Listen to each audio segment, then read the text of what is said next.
An arrogant businessman openly mocks a black janitor right in the courtroom.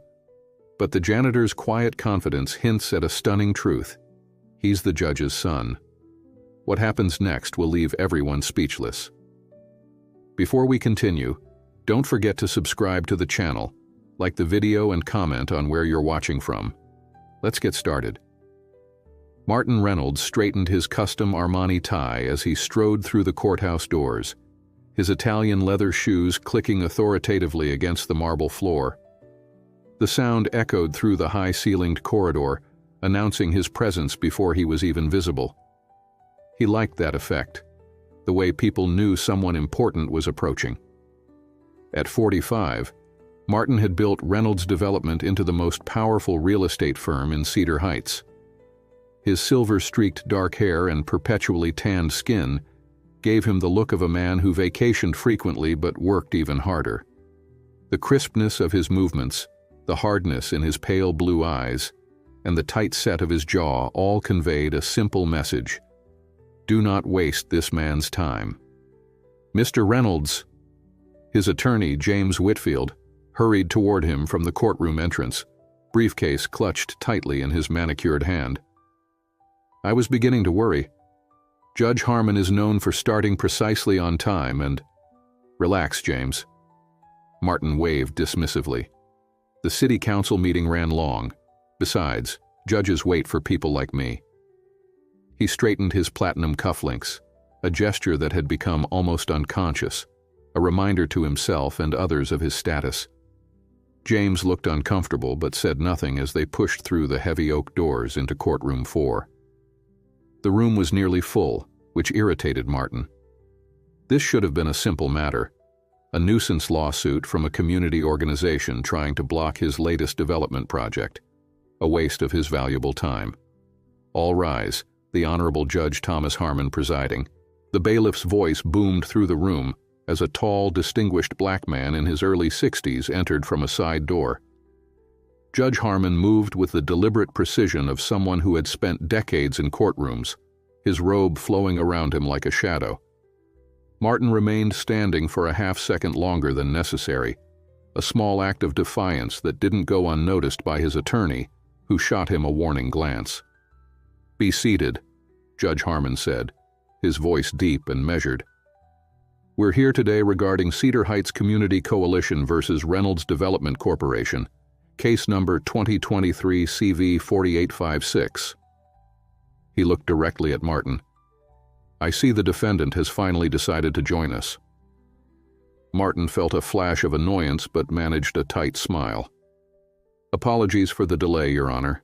City matters. The judge's expression didn't change. Court matters supersede city matters when you're scheduled to appear in my courtroom, Mr. Reynolds. He turned to the papers before him. Let's proceed. The opposing counsel, a young woman named Aisha Johnson representing the Community Coalition, rose from her seat. Martin barely contained his smirk. Fresh out of law school, he guessed, with her sensible suit and earnest expression. This would be over quickly. Your Honor, she began, her voice stronger than Martin had expected. The Cedar Heights Community Coalition is seeking an injunction to halt Reynolds Development's Riverside Towers project, pending a full environmental and community impact review. The current plans would displace over 200 families from historically black neighborhoods, many of whom have lived there for generations.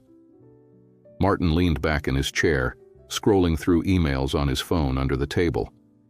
He'd heard this all before, the same tired arguments about community preservation and historical significance that always emerged whenever progress threatened to displace the old and outdated. Additionally, Ms. Johnson continued, the environmental assessment conducted by Reynolds Development failed to account for the increased flood risk to surrounding areas, particularly the Cedar Heights Memorial Hospital, which serves predominantly low-income patients. Judge Harmon nodded thoughtfully. Mr. Whitfield, your response? Martin's attorney stood, buttoning his jacket. Your Honor, Reynolds Development has followed every legal requirement for this project. The City Council has already approved the zoning changes and building permits. This lawsuit is merely an attempt to delay inevitable progress. The economic benefits to Cedar Heights will be substantial. Thousands of jobs, increased tax revenue, and a revitalized downtown area. As Whitfield spoke, Martin noticed movement at the back of the courtroom. A janitor had entered quietly, pushing a cart with cleaning supplies. The man, who appeared to be in his 30s, wore a simple gray uniform with the courthouse maintenance department logo. Something about his focused, dignified manner caught Martin's attention, pulling it away from his attorney's practiced speech. The janitor moved methodically along the back wall, emptying small trash bins with quiet efficiency. What was most striking about him was his careful attention to his work. He didn't rush, didn't make unnecessary noise, just performed his job with precision and care. There was something familiar about him, but Martin couldn't place it. Judge Harmon's voice brought Martin's attention back to the proceedings. "Ms. Johnson, you've alleged that Reynolds Development has not conducted proper community outreach. Could you elaborate?" "Yes, Your Honor." The young attorney gestured to the gallery behind her, where several community members sat. Despite Mr. Reynolds's claims of community engagement, the required public forums were held at times and locations that made it nearly impossible for working residents to attend. Furthermore, critical information about environmental impacts was omitted from public disclosures. Martin felt his patience wearing thin. He leaned forward and whispered harshly to Whitfield, "Wrap this up. I have a lunch meeting with the mayor at 1. His lawyer nodded slightly before addressing the court again. "Your Honor, these allegations are unfounded. Reynolds Development held multiple community forums, all properly advertised and scheduled. If certain residents chose not to attend, that's hardly our client's responsibility." The janitor had made his way around to the side of the courtroom now, closer to where Martin sat. The man's methodical movements continued to draw Martin's attention, irritating him further. There was something distinctly deliberate about how the janitor worked, as though each action carried significance beyond the simple task of cleaning. The judge seemed to notice the janitor as well, his eyes briefly following the man before returning to the attorneys. "I'd like to hear from some of the community members present. Ms. Johnson, would you call your first witness?" An elderly black woman named Dorothy Williams took the stand, her hands clasped tightly in her lap. She spoke of her 50 years in the neighborhood, of raising children and grandchildren in the house that Reynolds Development now wanted to demolish. "That house holds our history," she said, her voice trembling slightly. "My husband built those back stairs himself. My children's height marks are still on the kitchen door frame. Where are people like us supposed to go?" Martin sighed loudly, earning another warning glance from Whitfield. The janitor had paused his work, standing perfectly still as he listened to the woman's testimony. Something in his expression, a mixture of respect and sadness, further annoyed Martin. When Dorothy Williams finished speaking, Judge Harmon thanked her with genuine warmth in his voice. "Mr. Whitfield, your cross-examination?" "Just a few questions, Mrs. Williams," Whitfield said, approaching the stand. "Are you aware that Reynolds Development has offered relocation assistance to all affected homeowners?" "They offered money," she replied firmly. "But not enough to buy anything comparable in this city, and money can't replace a home." As Whitfield continued his questioning, Martin found his attention drawn yet again to the janitor, who had resumed his work, but was now close enough that Martin could see his name badge. Marcus. The man's presence was beginning to feel like an intrusion, a distraction from the proceedings that Martin wanted over with as quickly as possible. When the court recessed for a 15-minute break, Martin stood and stretched, irritated by the slow pace of the proceedings. He noticed the janitor emptying the trash can near the defense table and felt a sudden urge to assert his authority, to release some of the tension building inside him. "You know," he said loudly enough for those nearby to hear, "you might want to wait until we're actually done in here before cleaning up. Some of us are trying to conduct important business." The janitor looked up, meeting Martin's gaze directly. His eyes were clear and intelligent, revealing no offense or intimidation. "Just doing my job, sir," he replied calmly. Something about the man's composure, his refusal to be diminished, sparked a flare of anger in Martin. "Well, your job is disrupting my case. Maybe you could do it somewhere else right now." Several heads turned toward them, including Ms. Johnson's. The janitor remained unruffled. "Court policy requires maintenance during recesses. I'll be done shortly." Martin stepped closer, lowering his voice. "Look, I don't know if you realize who I am, but I'm a close personal friend of the mayor and half the city council. One word from me and you could find yourself cleaning bathrooms at the bus station instead of courtrooms. So how about showing a little respect?" For just a moment, something flickered in the janitor's eyes. Not fear, but something more complex, a mixture of assessment and what might have been pity. "Respect is earned, Mr. Reynolds," he said quietly, before continuing his work with the same careful dignity. Martin felt his face flush with anger. Before he could respond, Whitfield touched his arm. "Martin, not now. Judge Harmon is watching." Martin turned to see the judge observing the interaction from near the bench, his expression unreadable. Something in that steady gaze made Martin step back, though he maintained his glare at the janitor, who had already moved on to the next trash can. "That man needs to learn his place," Martin muttered as he returned to his seat. Whitfield sighed. "Can we please focus on the case? Antagonizing courthouse staff isn't going to help us." When court resumed, Martin tried to concentrate on the proceedings, but his encounter with the janitor had left him unsettled. There was something about the man, a quiet confidence, an unwillingness to be cowed, that bothered him on a level he couldn't quite articulate. As the afternoon wore on, more community members testified about what the neighborhood meant to them, about concerns over flooding and displacement. Martin checked his watch repeatedly, each testimony feeding his impatience. He had expected this to be dealt with quickly, not to consume his entire day. The janitor had finished his rounds and exited the courtroom, but Martin found himself glancing toward the door occasionally, half expecting him to return. When Judge Harmon called for another short recess before closing arguments, Martin decided he needed some air. He left the courtroom, ignoring Whitfield's concerned look, and headed toward the courthouse steps for a moment of respite from what he considered theatrical testimonies designed to play on emotions rather than facts. Outside, the autumn air felt cool against his face. Martin loosened his tie slightly, taking a deep breath. This would all be over soon, and he could get back to what mattered, building the towers that would transform Cedar Heights and cement his legacy.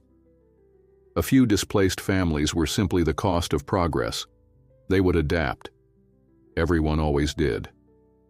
As Martin returned to the courthouse, he spotted the janitor, Marcus, sitting on a bench in the corridor, reading a thick book. The sight further irritated him. The man should be working, not reading. A closer look revealed the book's title: Constitutional Law, Principles and Policies. Martin almost laughed. A janitor studying constitutional law? The absurdity of it. When Martin passed by, Marcus looked up briefly, his expression neutral before returning to his reading. No deference, no acknowledgement of Martin's status. Just that same quiet dignity that had irked Martin earlier. Back in the courtroom, Martin slid into his seat beside Whitfield, who was reviewing his notes for closing arguments. "Did you know the janitor reads law books?" Martin whispered, still bothered by the encounter. Whitfield barely glanced up. "Focus, Martin. We're about to wrap this up." Judge Harmon returned to the bench, and the bailiff called the court to order. "We'll now hear closing arguments. Ms. Johnson?" The young attorney approached the podium with the confidence of someone who believed deeply in her cause. "Your Honor, this case is fundamentally about people versus profit. Reynolds Development wants to build luxury condominiums that start at prices triple the median income of current residents. They claim to offer fair market value for homes they're displacing, but in a market they've artificially inflated through speculative development. Martin checked his emails again, only half listening to what he considered predictable rhetoric. The environmental impact study they've submitted, Ms. Johnson continued, was conducted by a firm with financial ties to Reynolds Development. Independent analysis suggests the construction would significantly increase flood risks for surrounding areas, including essential infrastructure like Cedar Heights Memorial Hospital. She turned, gesturing to the community members in the gallery. These are not just statistics, Your Honor. These are families with deep roots, elderly residents who cannot simply start over elsewhere, children who will be uprooted from their schools and support networks. We ask the court to grant our injunction until a proper independent review can be conducted. Judge Harmon nodded. Thank you, Ms. Johnson. Mr. Whitfield? Martin's attorney approached the podium with the practiced ease of a man who had delivered countless closing arguments. Your Honor, while my opposing counsel speaks eloquently about community concerns, we must deal in legal realities. Reynolds Development has meticulously followed every regulatory requirement for this project. The City Council has approved all necessary permits and zoning changes. Whitfield gestured toward Martin.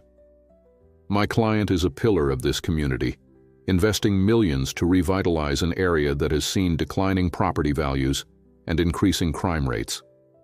The Riverside Towers will create jobs, increase the tax base, and provide modern housing options that Cedar Heights desperately needs to remain competitive with neighboring cities. Martin sat straighter, pleased with how Whitfield was framing the situation. This was business, not charity. Progress required change, and change inevitably displaced what came before. That was simply reality. As for the environmental concerns, Whitfield continued, our impact study was conducted by certified professionals and approved by the city's environmental board. The opposition has presented no concrete evidence, only speculation, that our development poses any significant risk. He closed his portfolio with a decisive snap. Your Honor, this lawsuit represents nothing more than resistance to inevitable progress that will benefit the entire community of Cedar Heights. We ask that you deny the injunction and allow this vital project to move forward without further delay. Judge Harmon's expression remained unreadable as Whitfield returned to his seat. The judge shuffled some papers before addressing the courtroom. I'll take these arguments under advisement and review the submitted materials thoroughly before rendering my decision. He looked at his watch. It's getting late. Court will reconvene tomorrow morning at 9 for my ruling. We're adjourned. The bang of the gavel punctuated his words, and the courtroom began to empty. Martin immediately turned to Whitfield. Tomorrow? He needs to sleep on this? This should be open and shut. Whitfield gathered his papers. Judge Harmon is known for being thorough. It's actually a good sign he's taking the time to review everything. And tomorrow works better for our timeline anyway. Gives us time to prepare press releases for either outcome. Martin wasn't consoled. I had meetings scheduled tomorrow. Important meetings. Reschedule them, Whitfield said simply. You'll want to be here for this ruling. As they prepared to leave, Martin noticed Judge Harmon speaking with the janitor near the side entrance to the courtroom. The conversation appeared friendly, familiar even, with the judge placing a hand on the younger man's shoulder. Martin frowned, watching the interaction with growing curiosity. What's that about? He asked Whitfield, nodding toward the pair. His attorney followed his gaze and shrugged. No idea. Let's go. But Martin lingered, struck by the apparent warmth between the distinguished judge and the courthouse janitor. There was something in their manner, in the ease of their interaction, that suggested more than a casual workplace acquaintance. Outside the courthouse, Martin declined Whitfield's offer to share a ride back to the office. I need to make some calls. he said, watching as people dispersed down the wide stone steps. His gaze landed on the janitor again, now exiting the building alone. Making a sudden decision, Martin followed him. "Hey," he called out. "Marcus, right?" The janitor turned, surprise briefly crossing his features before settling back into that composed expression. "Yes, sir. Can I help you with something?" Martin approached, studying him more carefully now. Up close, he could see a resemblance to Judge Harmon. Something in the set of the eyes, the angle of the jaw. "I saw you talking with Judge Harmon. You two seem friendly." Marcus regarded him steadily. "Cedar Heights isn't that big a city, Mr. Reynolds. People know each other." "Right." Martin smiled without warmth. "But not everyone gets such a personal audience with a federal judge. I'm just curious about the connection." "Is there something specific you wanted, Mr. Reynolds?" Marcus asked, his voice polite but firm. "I'm off duty now and I have classes to get to." Classes. The law book. Martin's curiosity deepened. "You're a student?" "Law school, evening program." Marcus checked his watch. "Now, if you'll excuse me." "Law school?" Martin couldn't keep the surprise from his voice. "That's ambitious for someone in your position." Something flickered in Marcus's eyes, a brief hardening. "My position?" "You know, maintenance work." Martin gestured vaguely at Marcus's uniform. "It's just unusual, that's all." "There's nothing unusual about seeking education, Mr. Reynolds." Marcus's voice remained level, but there was an undercurrent of steel now. "Many people work full-time while pursuing their degrees." Martin nodded, though his expression remained skeptical. "Sure, sure. And Judge Harmon? He's... what? A mentor?" Marcus studied him for a long moment, as though deciding how much to say. "Something like that." Before Martin could press further, a sleek black sedan pulled up to the curb.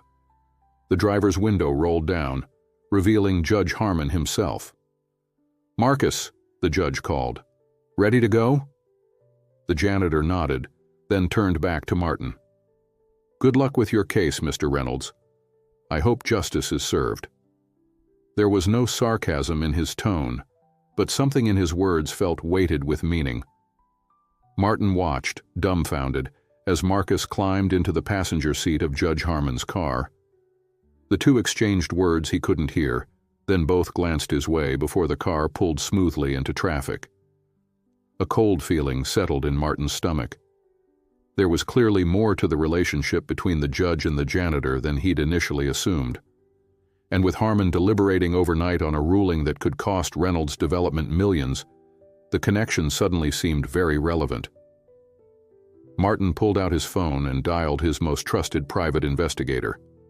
"Ted, I need information on someone, and I need it fast. A courthouse janitor named Marcus.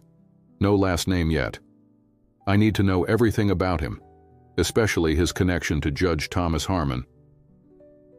That evening, Martin sat in his penthouse office overlooking the city, a glass of 18-year-old scotch in his hand. Cedar Heights stretched before him, its lights twinkling in the gathering dusk. In the distance, he could see the riverside area where his towers would soon rise, or would have, if not for this unexpected complication. His phone rang, and he answered immediately. "What have you got, Ted?" The investigator's voice was crisp and professional. "Marcus Harmon, age 32. He's Judge Harmon's son." Martin nearly choked on his scotch. "His son? Working as a janitor?" "He's putting himself through law school at City University. Second year, evening program. Top of his class, apparently. The judge is proud of him for doing it on his own terms. There's been some local coverage about it. Marcus refused any financial help from his father, wanted to make his own way." Martin swirled the amber liquid in his glass, mind racing. "What else?" "He lives in the Riverside district, one of the neighborhoods your development would affect. Rents an apartment in one of the older buildings scheduled for demolition." The pieces clicked into place. Martin remembered his dismissive treatment of Marcus, his threat about having him reassigned to cleaning bus station bathrooms. He'd unknowingly insulted and threatened the son of the judge who was about to rule on his case. "Damn it," he muttered, downing the rest of his scotch in one burning gulp. "There's more," Ted continued. "Before law school, Marcus worked as a community organizer. He was actually one of the founding members of the Cedar Heights Community Coalition." Martin felt the blood drain from his face. The same coalition that was suing him. The same coalition whose lawsuit Judge Harmon was currently deliberating. "Sir?" Ted's voice pulled him back to the conversation. "Do you want me to keep digging?" Martin stared out at the city lights, his empire suddenly feeling precarious. "No," he said finally. "I think I have what I need." He ended the call and poured himself another drink. Tomorrow morning, he would face Judge Harmon again, knowing what he now knew. The question was, what should he do with this information? Morning arrived with unwelcome clarity. Martin had slept poorly, his dreams filled with courtrooms where janitors wore judges' robes, and he found himself unable to speak. He stood under the shower longer than usual, hoping the hot water would wash away his growing sense of unease. By 7:30, he was in his office, pacing while Whitfield sat calmly reviewing documents at the conference table. "You should have told me," Martin said for the third time. Whitfield looked up, exasperation showing through his professional veneer. "I had no idea Marcus Harmon was the judge's son. Why would I know that?" "It's your job to know things like this." Martin straightened his tie aggressively. "You should have researched everyone connected to this case, including the damn courthouse staff." Whitfield closed his portfolio. "Martin, be reasonable. There are dozens of employees in that building. And Marcus Harmon wasn't even in the courtroom for most of the proceedings. He was just doing his job." "Just doing his job," Martin repeated bitterly. "And now his father is deciding whether my multi-million-dollar development can proceed. You don't see a problem with that? If you're suggesting Judge Harmon would rule against us because you were rude to his son, I threatened to have him reassigned to cleaning bus station bathrooms," Martin interrupted, wincing at the memory. "And I may have mentioned my connections with the mayor and city council." Whitfield closed his eyes briefly. "Martin." I know. Martin ran a hand through his perfectly styled hair, disturbing it for the first time in years. "But how was I supposed to know? He's a janitor, for God's sake. Why would a federal judge's son be emptying trash cans?" "From what I've heard, Marcus Harmon is determined to make his own way," Whitfield said. "It's actually admirable. He works full-time while attending law school, refuses any financial help from his father." Martin snorted. "Admirable or foolish? Either way, we have a problem." "What exactly are you worried about? That Judge Harmon will rule against us out of spite? He's a respected jurist with 30 years on the bench. He doesn't make decisions based on personal grudges." "Every decision is personal," Martin countered. "We tell ourselves there's some objective standard of justice, but in the end, it's always personal. Always." Whitfield studied him for a moment. "What do you want to do?" "We can't request a different judge at this point without specific grounds for recusal, and I was rude to his son isn't grounds." Martin checked his watch. "We have an hour before court reconvenes. Time to create a backup plan." He pulled out his phone and dialed. "Mayor Wilson, Martin Reynolds. Listen, I need a favor." The courtroom was even more crowded than the previous day. Word had spread about the case, and now community activists filled the gallery, along with reporters from local news outlets. Martin scanned the room as he entered, noting the increased security presence and the tension hanging in the air. Marcus was nowhere to be seen, which Martin found both relieving and somehow ominous. Was the judge's son deliberately staying away? Or would he appear at a strategic moment, a silent reminder of Martin's behavior? Judge Harmon entered precisely at 9, his expression giving nothing away.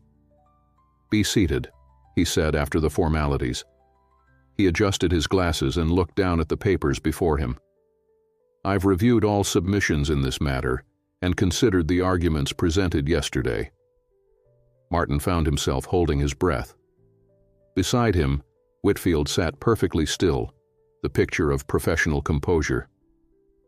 "Before I render my decision," Judge Harmon continued, "I want to address something that has been brought to my attention."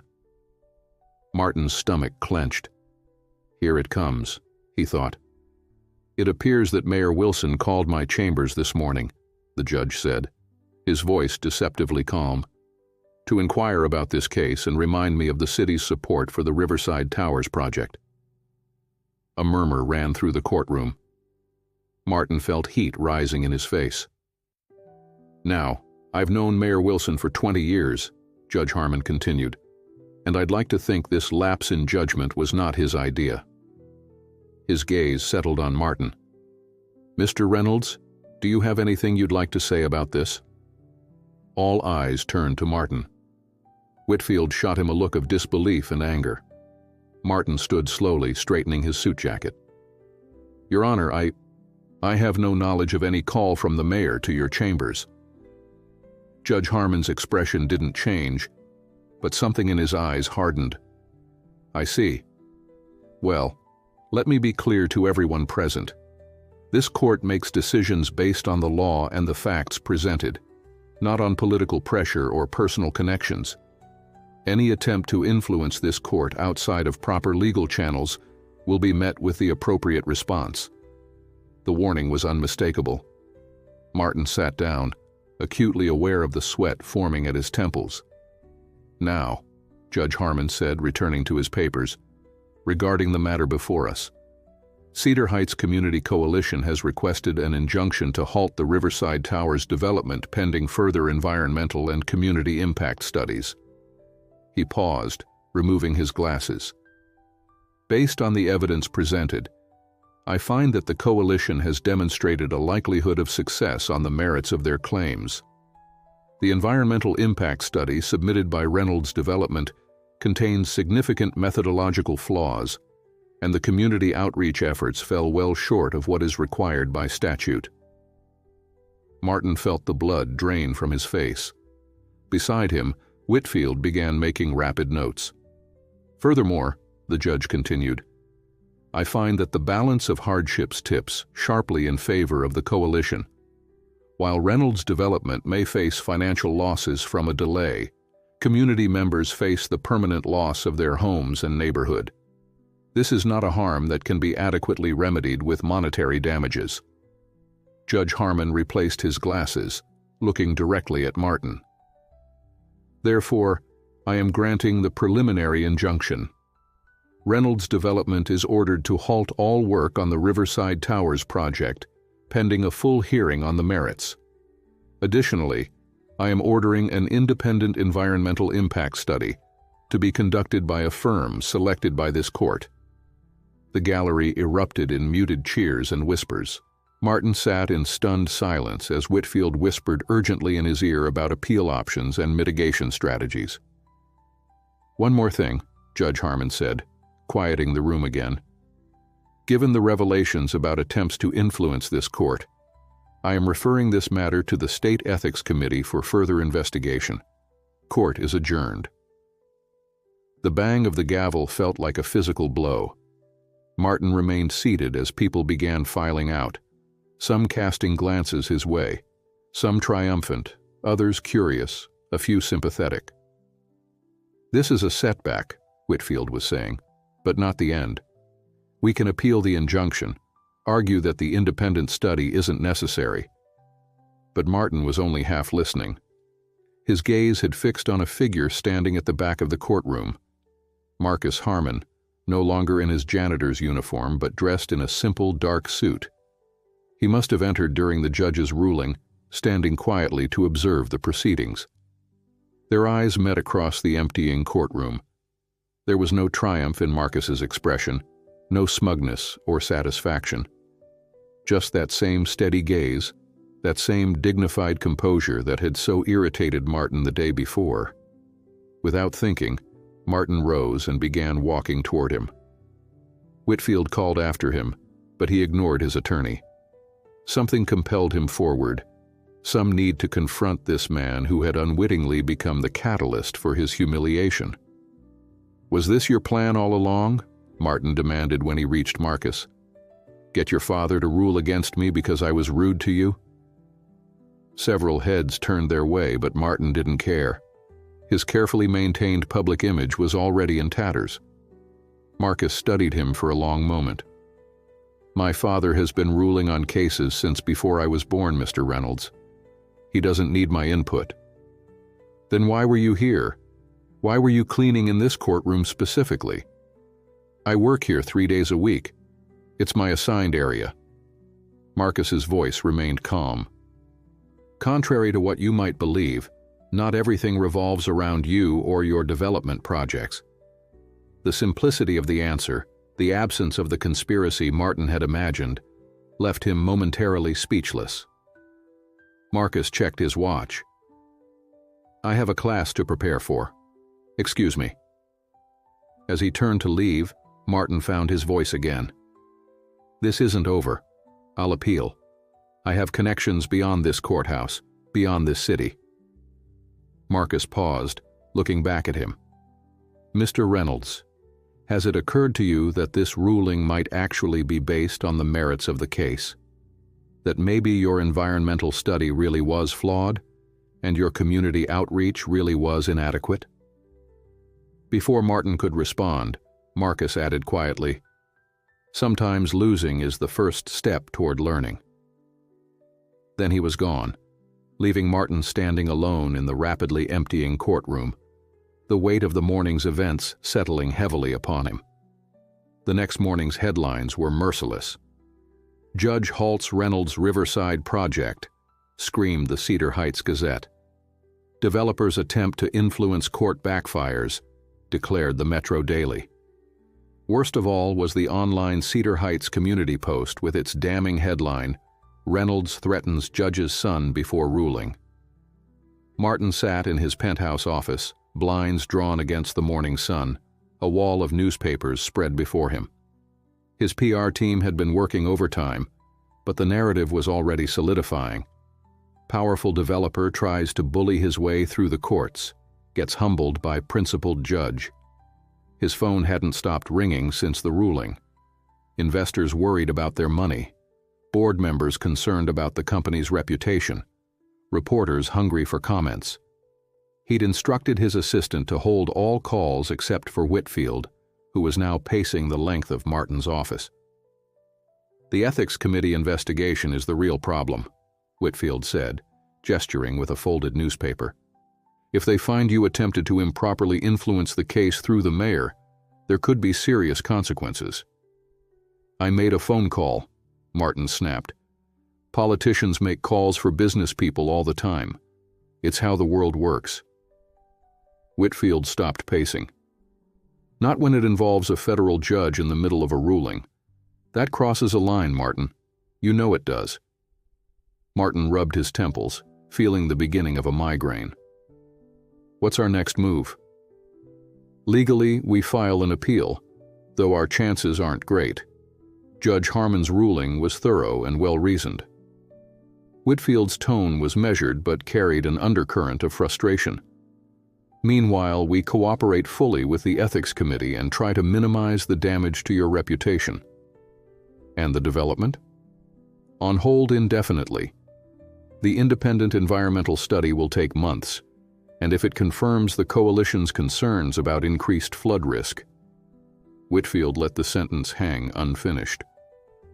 Martin stared at the scale model of Riverside Towers that dominated one corner of his office. The sleek glass buildings had been designed to transform the Cedar Heights skyline, to be his legacy. Now they might never break ground. "This is all because I was rude to a janitor," he said bitterly. Whitfield sighed. "No, Martin. This is because the environmental study was rushed and incomplete. This is because the community outreach was performative rather than substantive. And yes, trying to leverage your relationship with the mayor certainly didn't help. A knock at the door interrupted them. Martin's assistant entered, looking apologetic.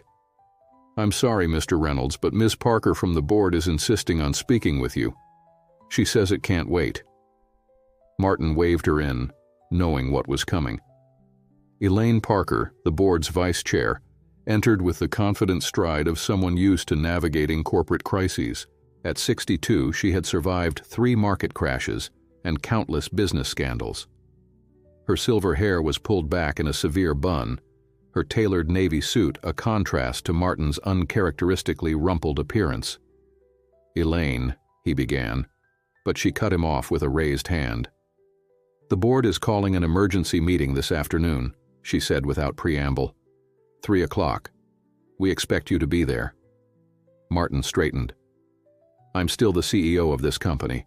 I don't get summoned to meetings." "You do when your actions have put a $100 million project at risk and triggered an ethics investigation." Her voice was steel wrapped in silk. 3 o'clock, Martin. Don't be late." After she left, Martin slumped in his chair. "They're going to try to push me out." "They might," Whitfield agreed. "Depends on how much damage control they think is necessary." Martin's phone buzzed with a text from his daughter, Alexandra. "Dad, what's going on? Everyone at school is talking about you. Call me." He closed his eyes briefly.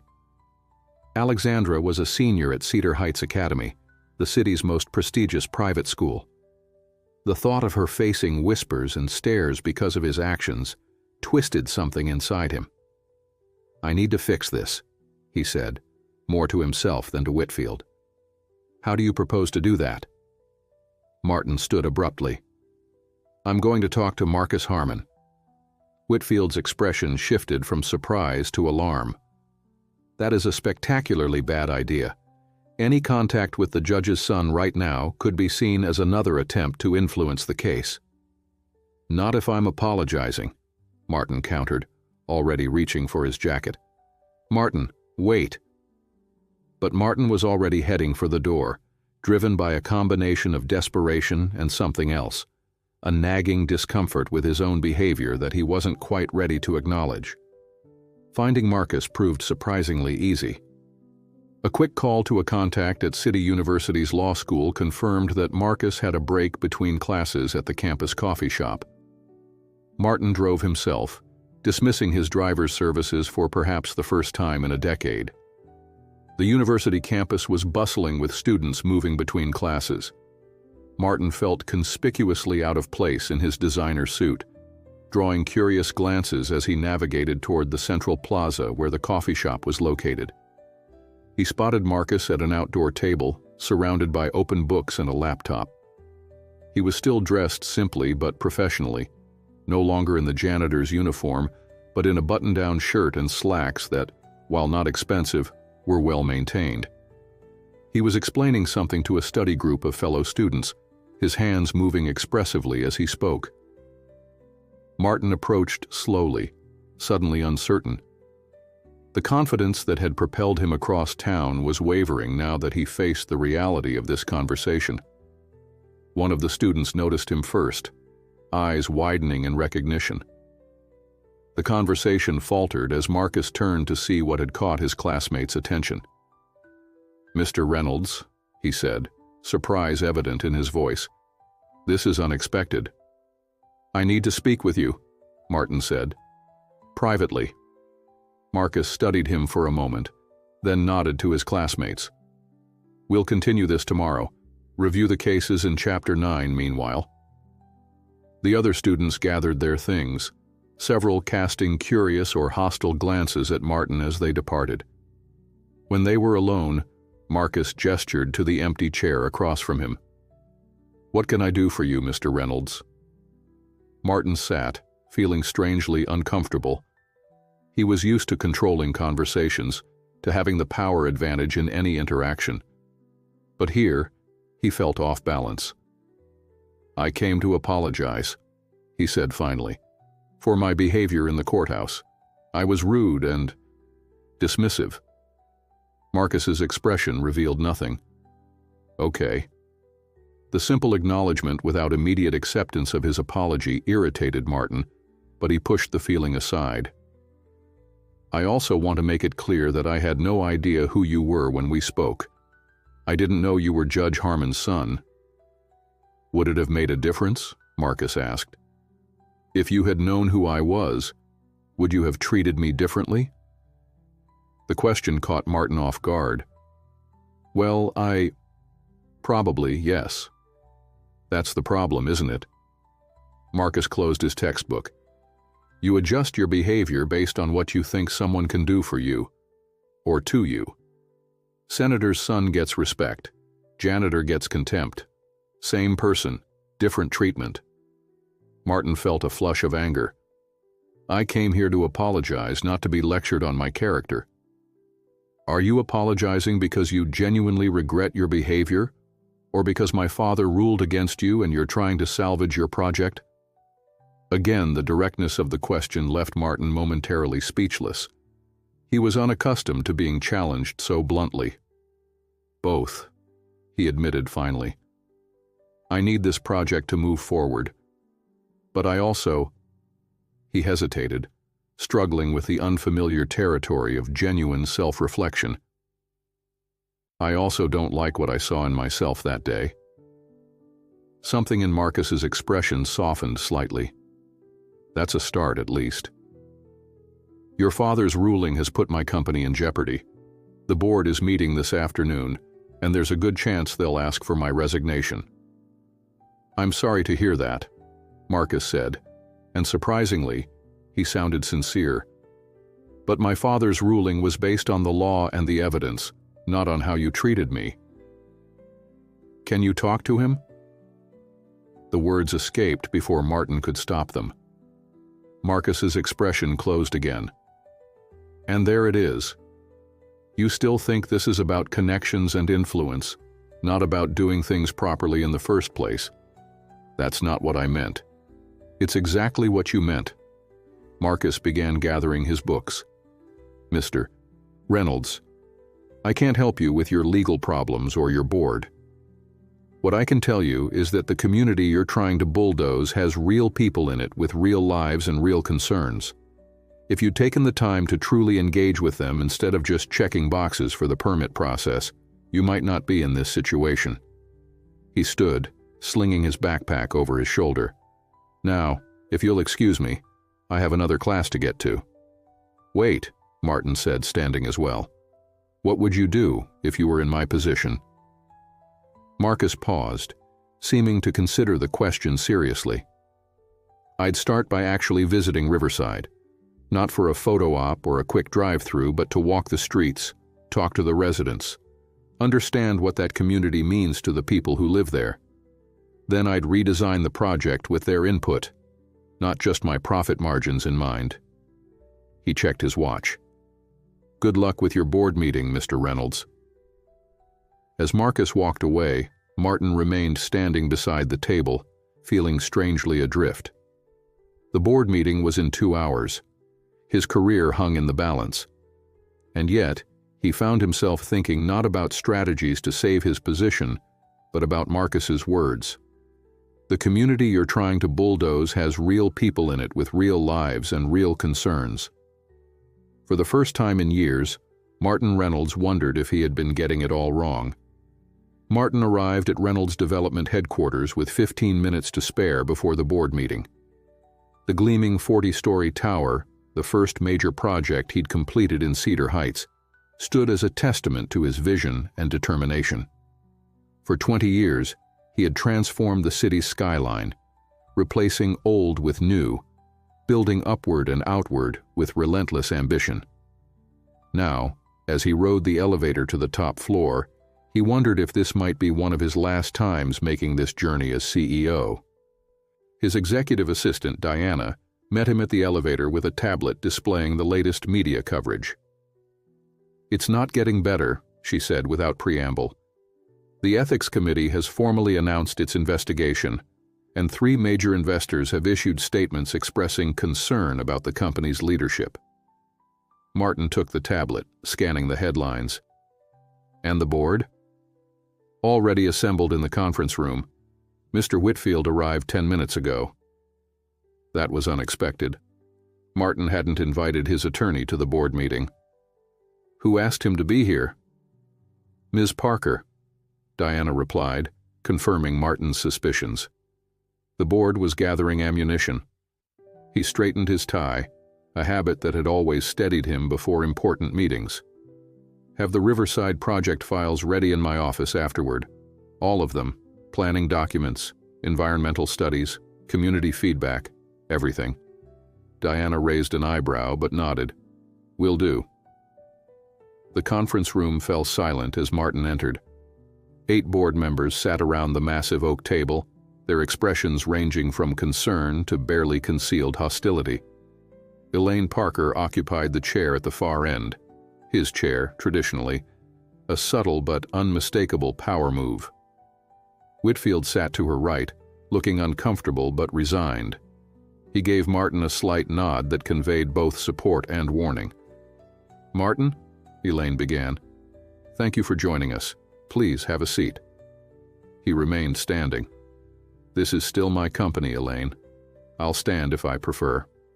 She sighed. This posturing isn't helpful. We're here to discuss the serious situation facing Reynolds Development. You mean facing me? Martin corrected. Let's be clear about that. Richard Dawson, the eldest board member and one of the company's original investors, cleared his throat. Martin, we've known each other for 20 years. I backed you when you were just a kid with big ideas and bigger ambitions. But this, he gestured to the newspapers spread across the table, this is a mess that affects all of us. The Riverside project can be salvaged, Martin began, but Elaine cut him off. This isn't just about Riverside anymore. It's about your judgment, your methods, and the company's reputation. The ethics investigation alone could impact every project we have in development. Another board member, Sophia Chen, spoke up. Our stock dropped 12% today. 12% in a single day, Martin. Temporary setback, Martin argued. Once we get the independent environmental study completed and address any legitimate concerns. You tried to influence a federal judge through the mayor, Elaine interrupted sharply. That's not going away with a revised environmental study. Martin felt a flush of anger. I made a call, that's all. It was a mistake, I admit that, but hardly the criminal conspiracy everyone's making it out to be. Mr. Whitfield has advised us of the potential consequences, Richard said. Best case scenario, a formal reprimand and a substantial fine. Worst case, you could face charges for attempting to obstruct justice. That's extreme, Martin scoffed, though Whitfield's expression suggested the assessment wasn't far off. Elaine folded her hands on the table. The board has decided that it would be in the best interest of the company for you to take a temporary leave of absence while this situation is resolved. The words hung in the air. Martin had anticipated this possibility, but hearing it stated so bluntly still felt like a physical blow. And who would run the company during this temporary absence? He asked, his voice dangerously quiet. The board would appoint an interim CEO, Elaine replied. Someone to stabilize the situation and repair relationships with investors and the community. You mean you, Martin said flatly. She didn't deny it. I have the experience and the clean reputation needed right now. Martin looked around the table, reading the faces of people he'd worked alongside for years. Some couldn't meet his gaze. Others watched with calculated interest, already adjusting to the shifting power dynamics. He could fight this. He owned 30% of the company's shares. Not enough for outright control, but enough to make things difficult. He could rally smaller shareholders, threaten litigation, create chaos that would make a smooth transition impossible. Or he could surprise them. I have a counter-proposal, he said calmly. The board members exchanged glances. This was not the explosive reaction they had expected. I'll take a step back from day-to-day operations. Martin continued. Elaine can serve as interim CEO, handling investor relations and ongoing projects. Elaine's eyes narrowed suspiciously. And what would you be doing during this arrangement? I'll focus exclusively on revising the Riverside project, Martin replied. A complete redesign with genuine community input and a proper environmental impact study. No shortcuts, no rushed timelines. Silence fell over the room. Richard leaned forward. You're serious? Completely. Why? Elaine asked bluntly. You've never shown this kind of interest in community feedback before. Why start now when your career is on the line? Martin thought of Marcus Harmon's words at the university. Because I've been getting it wrong, he admitted, surprising himself with his candor. And because I built this company to create lasting value, not just profits. Riverside could be something different, something better than what I originally planned. Whitfield studied him with an unreadable expression, clearly trying to determine if this was a genuine change of heart or a tactical retreat. The board would need assurances, Elaine said after a moment. Full transparency on the redesign process, regular updates, and you would need to publicly address the ethics investigation, take responsibility for your actions. Agreed, Martin said. But I want something in return. 6 months to redesign Riverside and rebuild community trust. If I succeed, I return as CEO. If I fail, I'll resign permanently and sell my shares to existing board members at a 10% discount. A ripple of interest passed through the room. It was a bold gambit, one that offered the board a potential windfall if he failed, but preserved his path back to leadership if he succeeded. We'll need to discuss this privately, Elaine said. Martin nodded. I'll wait in my office. As he left the conference room, he felt strangely unburdened. For 20 years, his identity had been inseparable from his role as CEO, from the constant pursuit of bigger projects and higher profits. The prospect of stepping away, even temporarily, should have terrified him. Instead, he felt an unexpected sense of clarity. Diana was waiting outside his office, the requested files already assembled on his desk. How bad was it? She asked. Complicated, Martin replied, but possibly necessary. While waiting for the board's decision, Martin began reviewing the Riverside files with fresh eyes. The environmental study he had previously approved now seemed obviously inadequate, focused on justifying the development rather than truly assessing its impact. The community feedback reports were equally troubling, concerns systematically minimized, objections categorized as non-technical and therefore dismissible. He was still immersed in the files when Whitfield entered without knocking. They've accepted your proposal, his attorney said, with some modifications, 4 months instead of 6, and they want public announcements made tomorrow, both your temporary step back and the Riverside redesign initiative. Martin nodded, unsurprised by the shortened timeline. Tell them I agree. Whitfield sat down across from him. What are you doing, Martin? Is this a strategy to weather the storm, or are you actually planning to reinvent yourself as a community-minded developer? Martin looked up from the files. Maybe both. Does it matter as long as the result is better than what would have happened otherwise? It matters to your legal position, Whitfield replied. The ethics committee will be watching your every move. Genuine reform plays better than calculated image rehabilitation. I'll keep that in mind, Martin said dryly. After Whitfield left, Martin continued reading through the files until long after darkness had fallen over Cedar Heights. The city lights glittered beyond his office windows, including the distant Riverside district, where his towers were supposed to rise. He had 4 months to reimagine the project that was meant to be his legacy. 4 months to prove, to the board, to the community, and perhaps to himself, that Martin Reynolds could build something that created value beyond the bottom line. Tomorrow, he would begin by doing what Marcus Harmon had suggested: visiting Riverside, not as a developer surveying real estate, but as a person seeking to understand a community. The Riverside district looked different on foot than it had from behind the tinted windows of Martin's luxury SUV. Without the buffer of air conditioning and German engineering, he felt the uneven sidewalks beneath his Italian loafers, noticed the careful way residents had maintained modest homes despite limited resources, observed the intricate social ecosystem that existed in what he had previously dismissed as a blighted area. It was early Saturday morning. Martin had deliberately chosen to visit without an entourage. No assistants, no PR team, no security. He dressed down in what he considered casual attire: designer jeans, a button-down shirt with the sleeves rolled up, and loafers that still cost more than what many Riverside residents might earn in a week.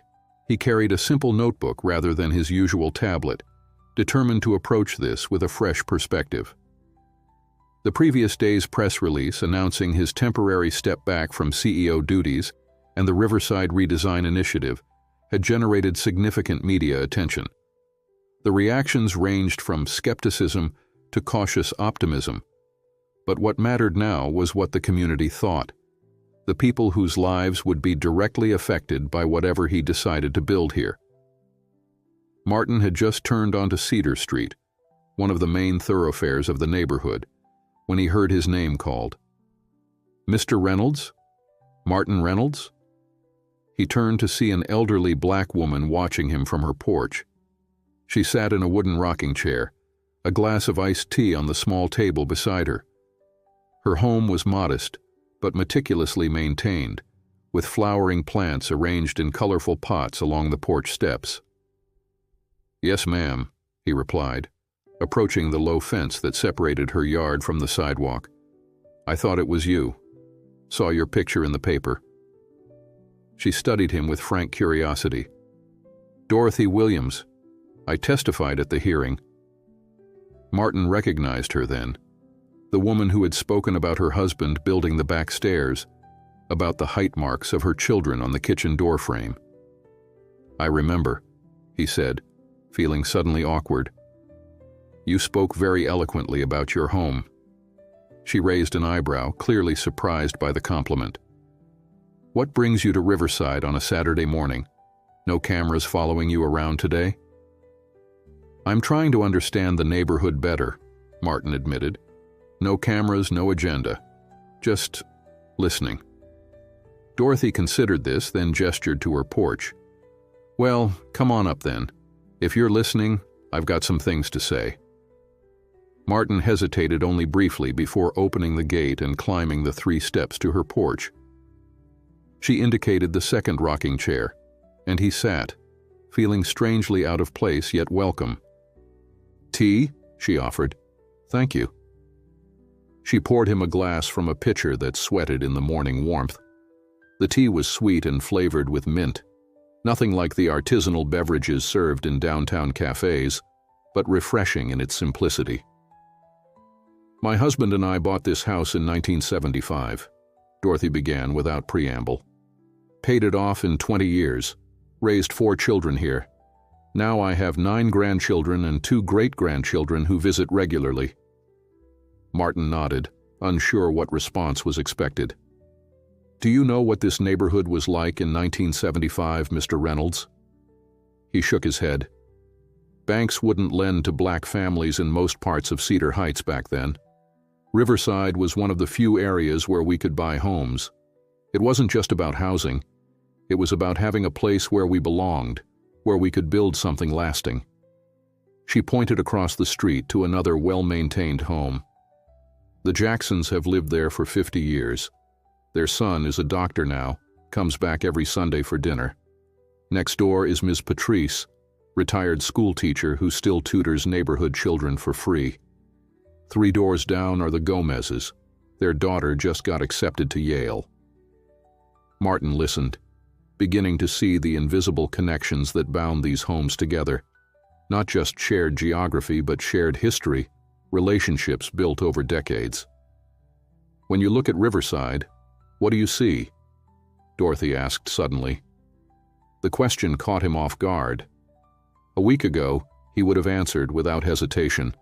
Underutilized real estate, prime development opportunity, outdated housing stock ripe for replacement. Now, he found himself struggling to articulate a different perspective that was slowly forming. "I'm starting to see that I've been missing something important," he said finally. "I saw property values and zoning regulations, not people and communities." Dorothy nodded slowly.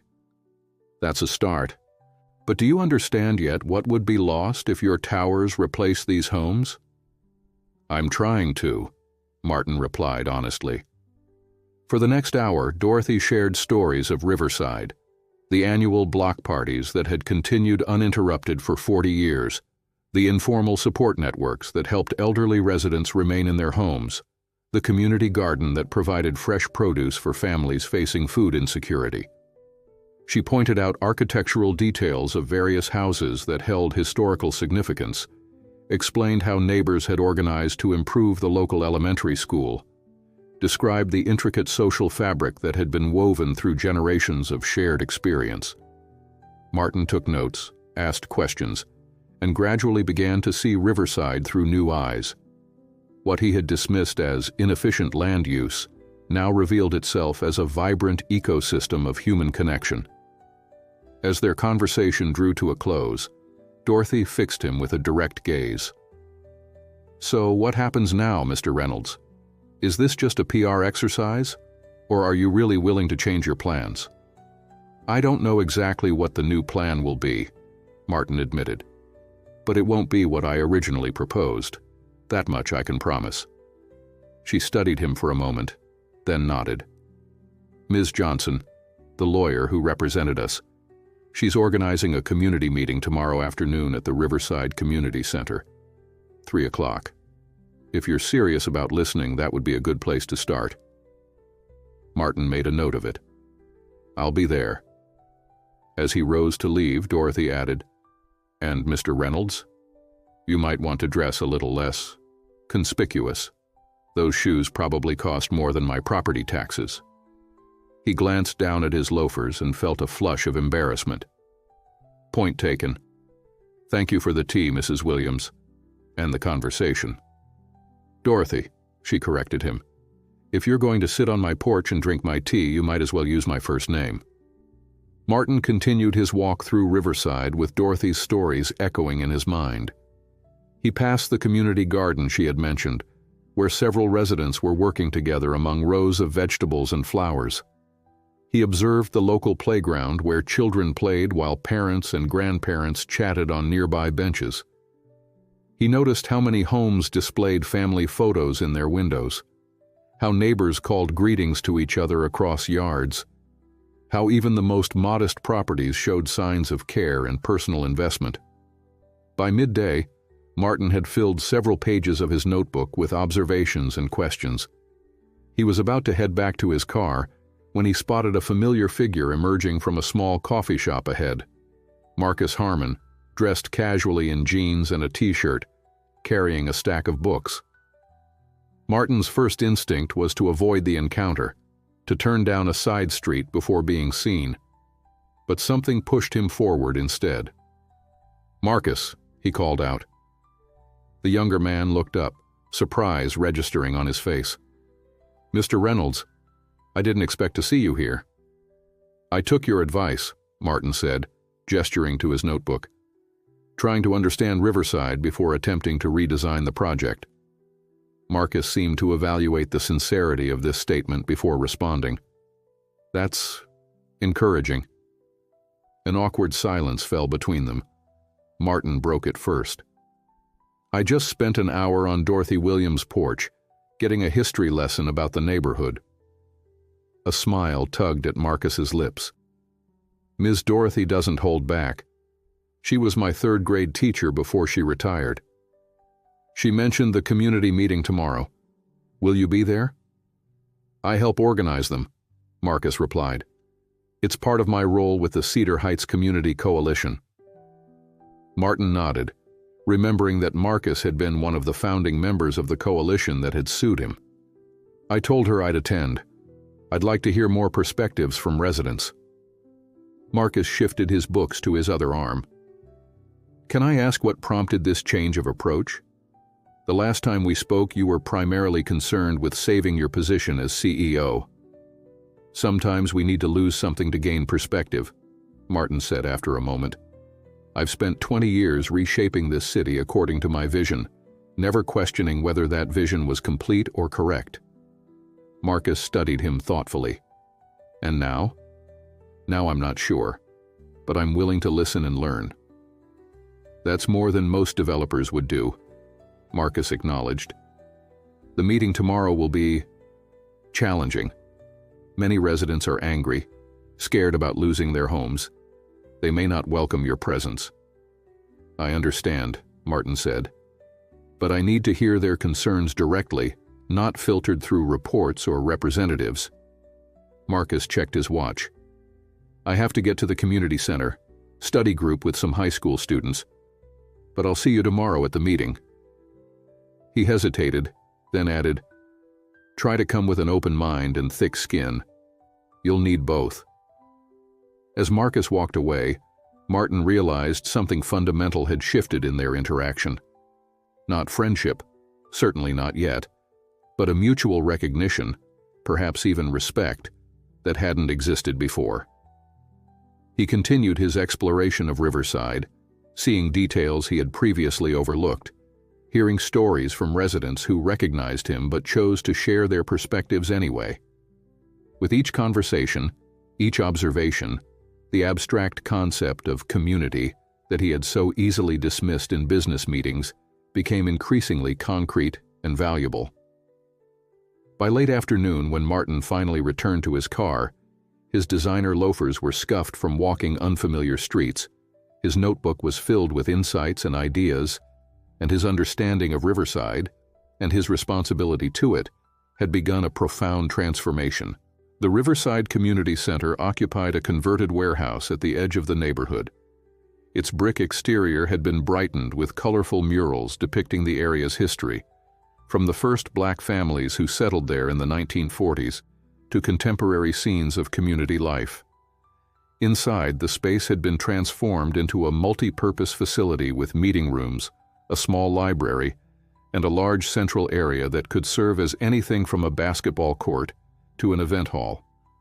Martin arrived 15 minutes early for the meeting, dressed in khakis and a plain button-down shirt, still far from casual by Riverside standards, but less ostentatious than his usual attire. He'd come alone again, despite his PR team's insistence that he bring staff to document this community outreach initiative. The main hall was already half full, with residents arranging metal folding chairs in a large circle. Martin recognized some faces from his explorations the previous day, including Dorothy Williams, who acknowledged him with a slight nod, but no smile. Aisha Johnson, the attorney who had represented the coalition in court, approached him with a guarded expression. "Mr. Reynolds, I'm surprised you actually came." "I said I would," he replied simply. "Yes, well, people in your position make a lot of promises." She gestured toward the circle. "We're setting up for the meeting. You're welcome to help rather than stand around looking uncomfortable." The suggestion, or rather challenge, caught him off guard. When was the last time anyone had asked Martin Reynolds to arrange chairs for a meeting? Yet rather than feeling insulted, he found himself nodding and moving to assist an elderly man who was struggling with a stack of folding chairs. "I got it, Mr. Phillips," Martin said, taking the chairs from him. The old man peered at him through thick glasses. "Do I know you, son?" "No, sir. I'm Martin Reynolds." Recognition dawned slowly. "The developer? The one wanting to tear down our homes?" Martin set up a chair before responding. "I'm here to listen and learn, sir, to understand how we might find a better way forward." Mr. Phillips studied him for a long moment. "Been living in Riverside 67 years. Seen a lot of men in nice shoes come through promising better ways forward. Most times, better just meant better for them." "That's a fair assessment of my track record," Martin admitted. continuing to unfold chairs. "I'm trying to change that approach." Mr. Phillips didn't sound convinced, but he didn't walk away either. Together they finished setting up his section of chairs just as Marcus entered the hall. Marcus paused briefly when he saw Martin helping with the setup, something like surprise flickering across his features before he moved to greet various community members. The interaction didn't go unnoticed by Martin, who felt an unexpected sense of satisfaction at having disrupted the younger man's expectations. By 3 o'clock, the hall was filled with nearly 100 residents of all ages. Children played quietly in a corner supervised by teenagers, while adults of various ages filled the circle of chairs. Martin found himself seated between Mr. Phillips and a middle-aged woman who introduced herself as Elena Diaz, a third-grade teacher at Riverside Elementary. Marcus and Aisha stood at the center of the circle to open the meeting. "Thank you all for coming today," Marcus began. "As you know, we've had a significant development in our fight to protect Riverside. Judge Harmon granted our injunction, halting the Reynolds development project pending further review." Applause and cheers filled the room. Martin maintained a neutral expression, aware of sideways glances in his direction. "We also have an unexpected guest today," Marcus continued, gesturing toward Martin. "Mr. Reynolds has indicated that he wants to listen to community concerns and potentially redesign the project to better address our needs." A mixture of skeptical murmurs and outright scoffs greeted this announcement. "I've invited him to observe today's meeting," Marcus added, "and to speak if he wishes, though primarily we want to ensure that community voices remain at the center of this conversation." Aisha took over, outlining the legal situation and next steps in their case. As she spoke, Martin observed the attentive faces around him, people deeply invested in the outcome of a battle he had previously seen as merely bureaucratic obstruction. When Aisha finished, Marcus opened the floor for community members to share their thoughts and concerns. One by one, residents stood to speak about what Riverside meant to them, what they feared losing, and what they hoped for the neighborhood's future. A young mother spoke about the intergenerational support system that allowed her to work, while her grandmother watched her children. A small business owner described how his hardware store had survived for 30 years because of loyal neighborhood customers. A high school student explained how the community center's after-school programs had kept him out of trouble and on track for college. Martin listened, taking notes, gradually building a more complex understanding of the ecosystem his development threatened to disrupt. These weren't just individual concerns, they were interconnected elements of a community structure that had evolved over decades. After nearly an hour of testimonials, Marcus finally turned to Martin. "Would you like to address the group, Mr. Reynolds?" The room fell silent as Martin rose to his feet. He'd addressed countless boardrooms, city councils, and investor meetings, always with practiced confidence and persuasive charm. Now, facing this circle of skeptical residents, he felt strangely vulnerable. "Thank you for allowing me to be here today," he began. "I know many of you have good reason to distrust me and my intentions." "You think?" someone called out, generating nervous laughter. Martin nodded, acknowledging the interruption. "For 20 years, I've been developing properties throughout Cedar Heights. I've built office towers, luxury condominiums, and shopping centers. I've reshaped the skyline and won awards for innovation in urban development." He paused, looking around the circle. "What I haven't done is stop to consider the human cost of that development. I haven't asked what's lost when a neighborhood like Riverside is replaced with towers and boutiques." The room remained silent, residents watching him with guarded expressions. "I'm not going to make grand promises today," Martin continued. "I won't claim to have all the answers or a perfect solution. What I can tell you is that I'm committed to finding a new approach to the Riverside project, one that preserves what matters to this community while still allowing for some degree of development that benefits everyone." "And if that's not possible?" Dorothy Williams asked from across the circle. If what we want and what you want are fundamentally incompatible. It was the question Martin had been avoiding in his own mind. Then I'll have to make a difficult choice, he answered honestly. But I'm not ready to accept that incompatibility yet, not until we've truly explored all possibilities. A younger man stood up, his expression confrontational. Why should we believe you? This could just be a PR stunt until the heat dies down. Then you'll go right back to bulldozing our homes. Martin recognized the legitimate skepticism. You shouldn't believe me based on words alone. Judge me by my actions moving forward. I'm here, I'm listening, and I'm prepared to work with a community committee to redesign this project from the ground up if that's what it takes. And if we still say no? The man pressed. Then at least it will be an informed no based on actual dialogue rather than assumptions on both sides. The discussion continued for another hour, with residents questioning Martin directly about his intentions, his timeline, and his willingness to make substantive changes. Some remained openly hostile, others cautiously engaged with his responses, and a few seemed genuinely interested in the possibility of a collaborative approach. As the meeting drew to a close, Marcus proposed the formation of a community advisory committee to work directly with Reynolds Development on exploring alternative plans for the area. To Martin's surprise, 12 residents volunteered, including Dorothy Williams and Mr. Phillips. We'll meet weekly, Marcus announced, with Mr. Reynolds and his design team. Everything will be transparent, with regular updates to the full community. As people began to disperse, Martin found himself approached by a tall, distinguished man he immediately recognized, Judge Thomas Harmon, dressed casually in slacks and a polo shirt, no trace of his judicial authority except in his natural dignity. Mr. Reynolds, the judge said, extending his hand. I didn't expect to see you here today. Martin shook his hand, feeling oddly like a student called to the principal's office. Your Honor, I didn't realize you were a Riverside resident. Born and raised here, Judge Harmon replied.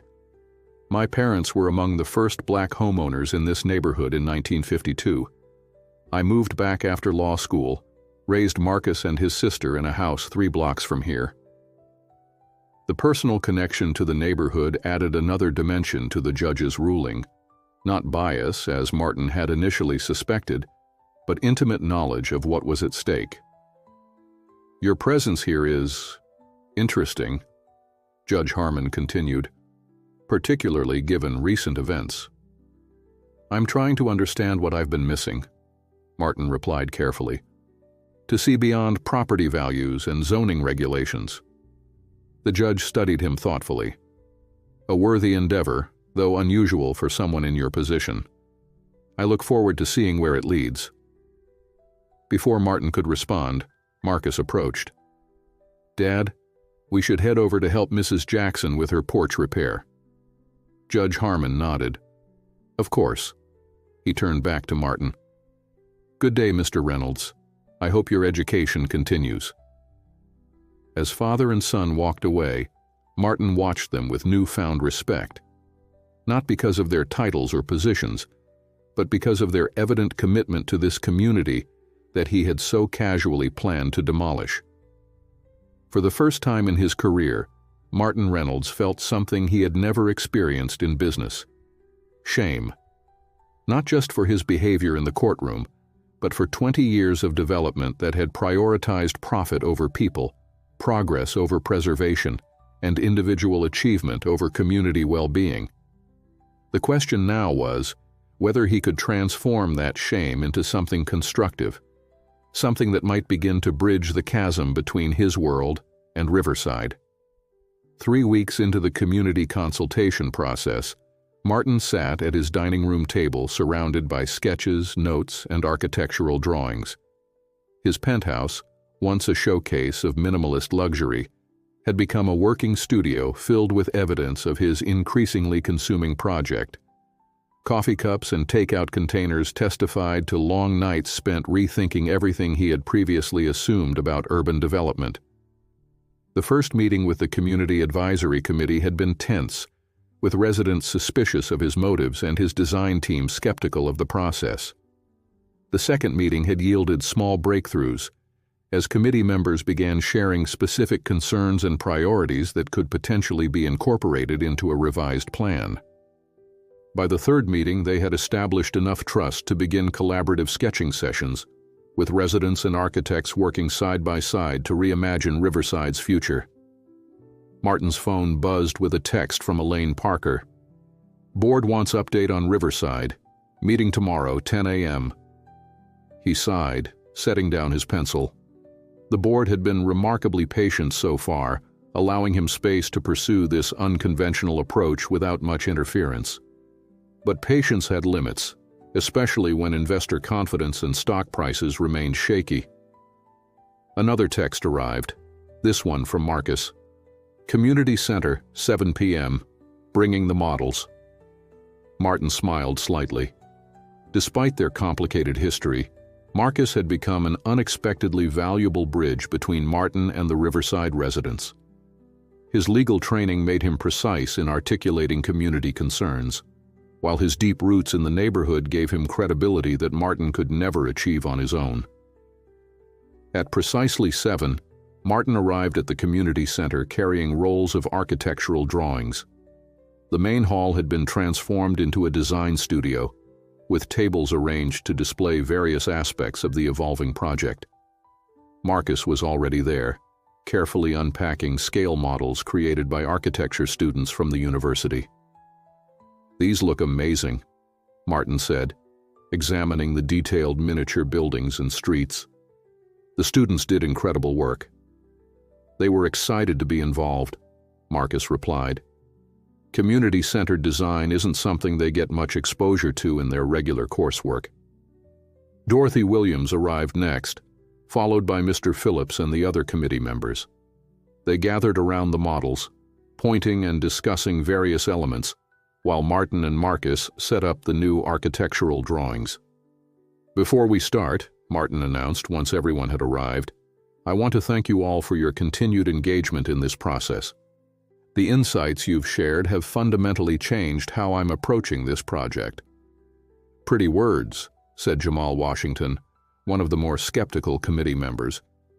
"But we still haven't seen concrete commitments about affordability and displacement." "That's actually our main topic tonight," Martin replied, gesturing to the architectural drawings. "We've developed 3 possible approaches to the redevelopment, each with different levels of preservation and new construction. But all 3 include guaranteed housing for current residents at rates comparable to what they're paying now." This announcement generated surprised murmurs around the room. Martin unrolled the first set of drawings. "Option 1 is the most conservative approach. We renovate existing homes and buildings to modern standards, but maintain the current street layout and neighborhood character. New construction would be limited to vacant lots and would match the scale and style of existing structures." He moved to the second set. Option 2 introduces more significant changes while still preserving key community assets. We'd maintain approximately 60% of existing structures, renovate the community center, expand the community garden, and add mixed-use buildings along the main thoroughfares. Finally, he revealed the third set. Option 3 represents the biggest transformation. It preserves historic and community-significant buildings while replacing others with a mix of housing types, including apartments, townhomes, and single-family homes, all designed to maintain affordability for current residents while attracting new investment to the area. The committee members studied the drawings intently, asking detailed questions about specific buildings and spaces. Dorothy focused particularly on provisions for elderly residents, while Jamal pressed for details about rent controls and anti-displacement measures. "These all look better than your original towers," Mr. Phillips acknowledged. "But what happens to the people who live here during construction? Where do we go?" It was a critical question that Martin had anticipated. "We've developed a phased approach," he explained, pointing to a timeline diagram. Construction would happen in sections, with temporary housing provided nearby for displaced residents. No one would have to leave the neighborhood, and everyone would be guaranteed a place in the renovated or new buildings. Marcus stepped forward. "This is where legal protections become essential. We need binding agreements, not just promises, to ensure that current residents truly benefit from these changes, rather than being pushed out once property values increase." Martin nodded. "Absolutely. I'm prepared to establish a community land trust that would maintain ownership of a significant portion of the property, ensuring long-term affordability regardless of market pressures." This proposal generated surprised looks from several committee members. A community land trust would mean Reynolds Development voluntarily giving up ownership and potential profits, something virtually unheard of from a major developer. "You're serious about this?" Dorothy asked, studying Martin's face for signs of deception. "Completely serious," he confirmed. "The trust would be governed by a board with majority community representation." The discussion continued for hours, with committee members offering critiques and suggestions for each option. Martin and his team took extensive notes, adjusting drawings on the spot to reflect emerging consensus on certain elements. As the meeting concluded, Martin felt a cautious optimism. The conversation had been substantive and productive, with moments of genuine collaboration emerging through the persistent undercurrent of suspicion. Marcus approached him as they were packing up the materials. "The board meeting tomorrow. What are you planning to tell them about this?" Martin raised an eyebrow. "News travels fast." "Small neighborhood," Marcus replied with a slight smile. "People notice things. Will the board support these approaches, especially the community land trust?" It was a legitimate question that had been weighing on Martin's mind. "I don't know," he admitted. "It's a significant departure from our usual business model, but I believe I can make a case for it as both ethically sound and financially viable in the long term." Marcus nodded thoughtfully. "My father always says that the most important test of principles isn't when they're easy to maintain, but when they come with real costs." The comment lingered with Martin as he drove home through the quiet streets of Cedar Heights. The board meeting would indeed be a test, not just of his new vision for Riverside, but of his own transformation from developer to community partner. The next morning, Martin arrived at Reynolds Development headquarters for the first time in weeks. The familiar environment felt somehow foreign now, its sleek modernism and corporate efficiency representing values he had begun to question. Elaine Parker was waiting in the boardroom, along with the other board members. Their expressions ranged from curiosity to open skepticism as Martin set up his presentation materials. "Before I begin," Martin said, standing at the head of the table he had occupied for 20 years, "I want to acknowledge that what I'm about to propose represents a significant departure from our traditional approach. I'm asking you to consider not just the financial implications, but the broader impact of our work on the communities where we build." Richard Dawson leaned forward. "Martin, we're business people, not social workers. Our responsibility is to our shareholders."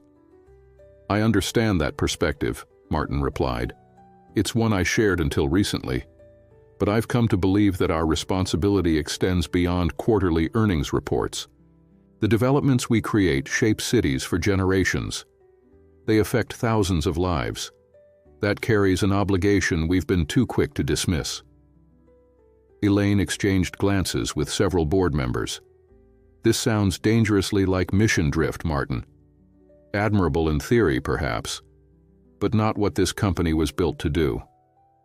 "I'm not suggesting we abandon profitability," Martin clarified, displaying the first slides of his presentation. "I'm proposing a more nuanced approach that balances financial returns with community benefits." For the next hour, he outlined the 3 options developed with the Riverside Committee, detailing the financial projections for each. He explained the concept of the community land trust, the phased construction approach, and the legal protections for current residents. The profit margins would be lower, he acknowledged, but still well within industry standards, and we'd gain significant benefits in terms of community support, political goodwill, and a development model that could be replicated in other neighborhoods. This is all very idealistic, Sophia Chen said when he had finished. But realistically, Martin, we need to consider our investors' expectations. They didn't put money into Reynolds' development for social experiments. Martin had anticipated this objection. I've run the numbers carefully. While the short-term returns would be lower, the long-term stability and growth potential actually exceed our original projections. Plus, we avoid the legal costs and delays associated with community opposition. And if we prefer to return to the original plan? Elaine asked pointedly. High-end residential and commercial development? Maximum return on investment? Martin met her gaze steadily. Then you'll need to find someone else to lead the project. I won't go back to a model I now believe is fundamentally flawed. The statement hung in the air, its implications clear to everyone present. Martin was drawing a line, one that could potentially end his career at the company he had founded. Richard Dawson broke the tense silence. You've certainly changed your tune, Martin. A month ago, you were dismissing these same community concerns as obstacles to progress. Yes, Martin agreed simply. I was wrong. The board took a recess to discuss the proposals privately. Martin waited in his old office, looking out at the city he had helped shape for better or worse. Whatever the board decided, he realized he had crossed a threshold from which there was no return. He could never again approach development with the same single-minded focus on profit and prestige that had driven him for 2 decades. When he was called back to the boardroom, the atmosphere had shifted subtly. Elaine spoke for the group. We're willing to support option 2 as a pilot for this new approach, she said carefully. With quarterly reviews and the understanding that if financial benchmarks aren't met, we retain the right to revert to a more traditional model. It wasn't everything Martin had hoped for, but it was a start, an opportunity to prove that development could serve both community needs and business interests. Thank you, he said sincerely. I believe this decision will ultimately benefit everyone involved, including our investors. As he gathered his materials, Richard approached him privately. I've known you a long time, Martin. This isn't just a strategy shift for you, is it? Something's fundamentally changed. Martin considered the question, thinking of Dorothy Williams' porch, of Marcus and Judge Harmon working on a neighbor's repair project, of the complex web of relationships he had nearly destroyed without a second thought. Yes, he acknowledged. Something has changed. I've started seeing the city as more than just a collection of properties and opportunities. And I can't unsee it now. The Cedar Heights Gazette ran a feature story 2 months into the Riverside redesign process. Developers' redemption? Reynolds takes unprecedented approach to community planning. The article detailed the collaborative effort between Reynolds Development and Riverside residents, highlighting the regular committee meetings, the architectural students' involvement, and the proposed community land trust. It included quotes from skeptical industry insiders who dismissed the approach as impractical idealism, alongside testimonials from committee members who cautiously acknowledged Martin's apparent change of heart. Martin saved a copy in the growing file of media coverage, but paid more attention to the community newsletter that Dorothy Williams had started producing, a simple 2-page update distributed throughout Riverside that tracked the project's evolution with clear-eyed precision, neither overpraising Martin's efforts nor dismissing the potential benefits of thoughtful redevelopment. The Ethics Committee had completed its investigation the previous week, issuing Martin a formal reprimand and substantial fine for his attempt to influence Judge Harmon through the mayor. The punishment could have been worse. Disbarment from future municipal contracts had been on the table, but Judge Harmon's unexpected testimony had made a difference. The judge had described Martin's more recent community engagement efforts as evidence of genuine rehabilitation and recommended leniency. Now, as Martin walked through Riverside on a crisp autumn afternoon, he was headed to a meeting that had nothing to do with development plans or community feedback. Judge Harmon had invited him to coffee at a small neighborhood cafe, a conversation not in his judicial capacity, he had clarified, but as a longtime resident with perspective to share. The cafe occupied the ground floor of a converted Victorian home, its mismatched furniture and local artwork creating an atmosphere of comfortable authenticity. Judge Harmon was already seated at a corner table when Martin arrived, dressed casually in slacks and a sweater rather than his judicial robes. "Mr. Reynolds," he greeted, rising slightly. "Thank you for coming." "Please call me Martin," he replied, taking the opposite seat. "After all we've been through, formality seems a bit strange." The judge nodded, a hint of amusement in his eyes. "Thomas, then. Though I suspect old habits die hard for both of us." A young waitress approached, greeting Judge Harmon by name and taking their orders with familiar ease. "I've been watching your work with the Riverside Committee," Thomas said once she had gone. "It's been illuminating." Martin raised an eyebrow. "In what way?" "It's rare to see someone in your position truly listen to community voices, especially after decades of operating differently. Most people become more entrenched in their methods over time, not more flexible." "I had a wake-up call," Martin admitted. "Several, actually." The judge's expression suggested he understood exactly what Martin meant. "My son can be quite persuasive." It wasn't just Marcus, though he certainly played a role. It was seeing Riverside through different eyes, understanding what I was proposing to destroy rather than simply what I planned to build. Their coffee arrived, giving Martin a moment to gather his thoughts. "I've been in this business for 20 years. I've demolished entire blocks without a second thought, always believing I was improving the city. It never occurred to me that improvement might look different depending on your perspective." Thomas sipped his coffee, studying Martin over the rim of his cup. "What changed? Besides the obvious court ruling and professional setbacks?" It was a perceptive question that cut to the heart of Martin's transformation. "I think I started seeing people instead of abstractions. Dorothy Williams talking about her husband building those back stairs.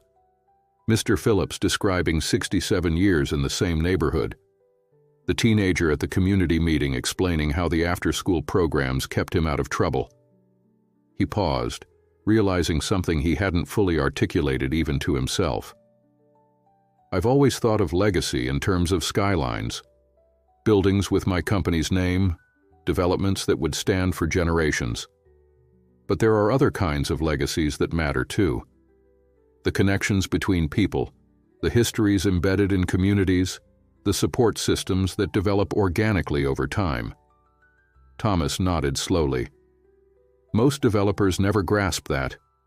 They see property values and zoning regulations, not the human ecosystem those technical frameworks contain." "That's exactly what I told Dorothy during our first real conversation," Martin said, surprised by the parallel.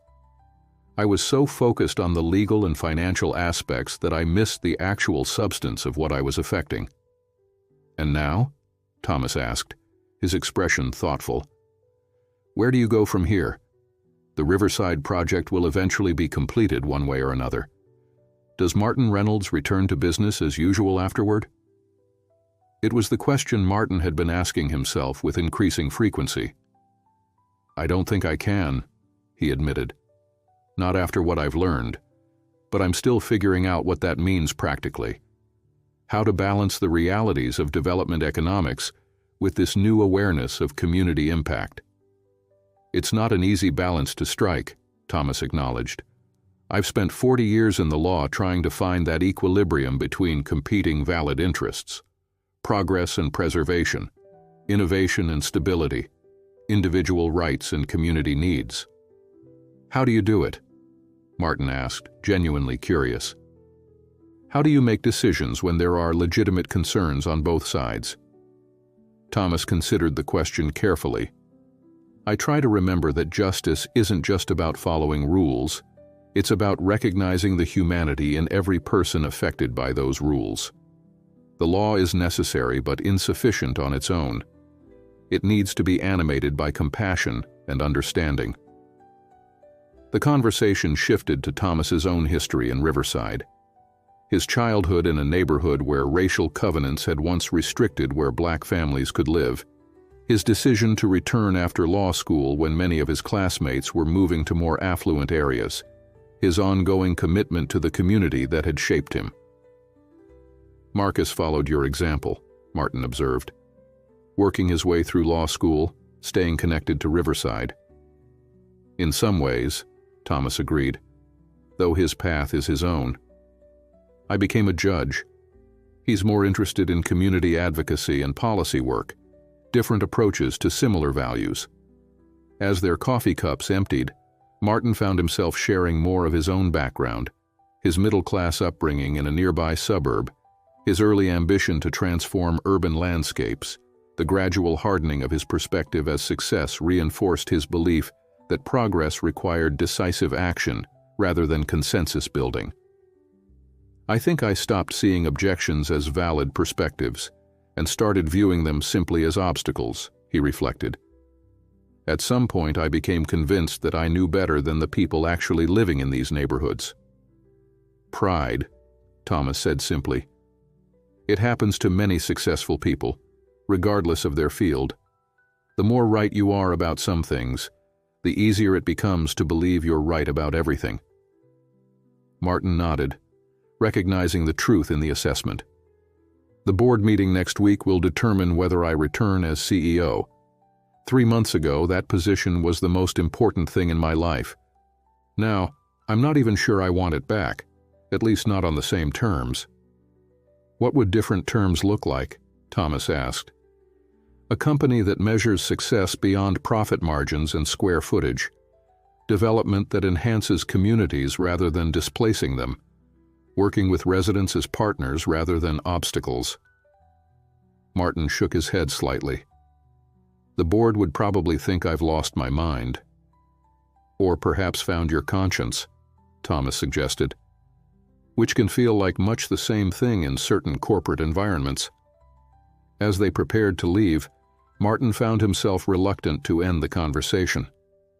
Thomas Harmon represented a perspective he had rarely encountered in his professional circles. Wisdom that valued people over property, relationships over regulations. Outside the cafe, they paused on the sidewalk. Thank you for this, Martin said. It's been clarifying. Thomas extended his hand.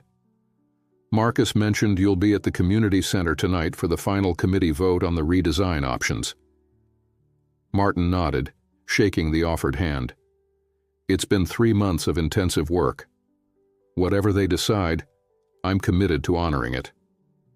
Then I'll see you there, Thomas replied. This is an important moment for Riverside. For all of us. As Judge Harmon walked away, Martin remained on the sidewalk for a moment, watching the neighborhood around him. Children played in a nearby yard while an elderly couple tended flowers in a small garden. A group of teenagers walked home from school, laughing together. A mail carrier greeted residents by name as he made his rounds. The scene would have been invisible to him 3 months ago, background noise to the calculation of property values and development potential. Now he saw it as the living heartbeat of a community that had every right to determine its own future. That evening's vote would be just the beginning of a longer process, but it represented something profound, a shift from imposition to collaboration, from developers' vision to community voice. Whatever happened next, Martin knew he had been changed by the experience, humbled, educated, and perhaps in some small way, redeemed. The community center hummed with anticipation. Every seat was filled, with additional residents standing along the walls, all gathered to witness the committee's final vote on the Riverside redesign options. Martin stood near the back, intentionally ceding the center stage to the community members who had worked alongside him for the past 3 months. Marcus approached, clipboard in hand. "Bigger turnout than we expected." "Word travels fast," Martin replied. "People care about what happens here." "They always did," Marcus said pointedly. "That was never the issue." Martin nodded, acknowledging the gentle rebuke. "I know that now." The meeting began with Dorothy Williams summarizing the process for those who hadn't attended previous sessions. She outlined how the committee had evaluated each option, incorporated community feedback, and negotiated specific provisions with Reynolds Development. "We've come a long way from where we started," she concluded. "From fighting against displacement to planning our neighborhood's future. Whatever we decide tonight, this process has shown what's possible when developers actually listen to the communities they impact." Aisha Johnson followed with a detailed explanation of the legal protections built into each option: the community land trust structure, guaranteed affordable housing for current residents, phased construction to minimize displacement, and local hiring requirements for construction jobs. "These provisions are unprecedented," she noted. "They establish a new standard for responsible development in Cedar Heights." Then came the moment of decision. Committee members cast their votes publicly, each explaining their reasoning. The discussion was thoughtful and nuanced, reflecting months of careful consideration rather than reflexive opposition or easy acquiescence. Option 2 emerged as the clear preference, the middle path that preserved much of Riverside's existing character while introducing strategic new development along main thoroughfares. The proposal would renovate 60% of existing structures, expand community facilities, and add mixed-income housing designed to complement rather than overwhelm the neighborhood's scale and style. When the final tally was announced, spontaneous applause filled the room. It wasn't celebration of victory so much as recognition of a process that had valued residents' voices and produced a genuinely collaborative solution. Marcus called Martin forward. "Mr. Reynolds, as the developer, would you like to address the community?" Martin approached the front of the room, acutely aware of all eyes upon him. 3 months earlier, he would have delivered a polished, confident speech about progress and opportunity. Now he spoke from a place of humility and genuine respect. "Thank you for trusting this process," he began. "When we started, that trust didn't exist, and for good reason. I came to Riverside seeing only property to be developed, not a community to be preserved and enhanced." He paused, looking around the room at faces that had become familiar over weeks of meetings and conversations. "What you've taught me about Riverside, its history, its importance, its meaning to the people who live here, has fundamentally changed how I understand development. You've shown me that the best projects don't just transform physical spaces. They honor and strengthen the human connections that give those spaces meaning." Martin gestured to the architectural drawings and models displaying Option 2. "This plan isn't what I originally envisioned. It's better, more thoughtful, more sustainable. And most importantly, it's something we created together rather than something imposed from outside." As he concluded his remarks, Martin noticed Judge Harmon standing near the door, observing the proceedings with quiet approval. Their eyes met briefly across the room, a moment of mutual recognition that transcended their initial courtroom confrontation. The following week brought the board meeting that would determine Martin's future at Reynolds Development. The 3-month period of his temporary step-back had concluded, and now the board would decide whether to restore him as CEO or make Elaine Parker's interim position permanent. Martin arrived at headquarters feeling strangely detached from the outcome. The past 3 months had shifted his priorities so dramatically that the title he had once fiercely protected now seemed almost secondary to the work itself. The boardroom looked exactly as it had when he'd presented his alternative proposals months earlier. Yet everything had changed, not the physical space, but the man who stood within it. Elaine opened the meeting with a summary of the company's performance during her interim leadership. Financials were stable, investor confidence had largely recovered, and the ethics investigation had concluded with manageable consequences. "The question before us," she said, turning to Martin, "is whether Mr. Reynolds should resume his role as CEO, and if so, under what conditions." Martin stood to address the board, setting aside the formal presentation he had prepared. "Before you make your decision, I want to be clear about my priorities moving forward. If I return as CEO, Reynolds Development will operate differently than it has in the past." He outlined his vision: development that engaged meaningfully with communities, projects that balanced profit with social benefit, and corporate governance that recognized obligations beyond shareholder returns. "I understand this approach may not align with everyone's expectations," he concluded. "If the board prefers to maintain our traditional focus on maximizing short-term returns, then Elaine would be a better choice to lead the company. I can no longer advocate for development that disregards community impact, regardless of its profitability." Richard Dawson leaned forward. "You're essentially asking us to choose between your vision and our established business model."